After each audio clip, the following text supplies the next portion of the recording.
வணக்கம். தலைப்புச் செய்திகள் வாசிப்பது வெங்கட். ஆப்பிரிக்கா நாடான எத்தியோப்பியாவின் மிக உயரிய great honour Nishan of Ethiopia என்ற விருதினை பிரதமர் நரேந்திர மோடிக்கு வழங்கி அந்நாட்டு பிரதமர் அபி அகமது அலி கௌரவித்தார். காலாவதியான 71 சட்டங்களை ரத்து செய்யும் மசோதா நாடாளுமன்றத்தில் நிறைவேற்றம்.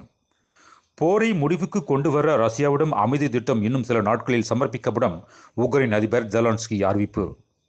100 நாள் வேலை திட்ட பெயர் மாற்றம். நேஷனல் ஹெரால்டு வழக்கை எதிர்த்து கர்நாடகாவில் காங்கிரஸ் போராட்டம். மும்பையில் ரூபாய் 14 கோடி செலவில் ஏழுமலையான் கோவில் கட்ட தேவஸ்தான கூட்டத்தில் தீர்மானம் நிறைவேற்றம்.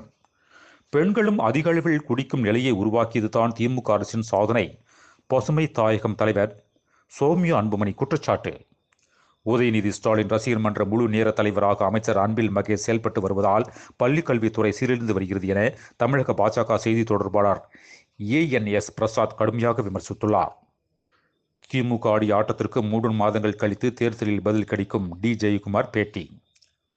ஆட்சி முடியும் தருவாயில் அச்சு பயணம் செல்வோருக்கு இடம், மாணவர்களுக்கு லேப்டாப் வழங்கப்படும் என்பது போன்ற வாக்குறுதிகளை வழங்குவது வாக்குகளை பெறுவதற்கான திமுக விரிக்கும் வலை என்று முன்னாள் மத்திய அமைச்சர் பொன் ராதாகிருஷ்ணன் குற்றம் சாட்டினார்.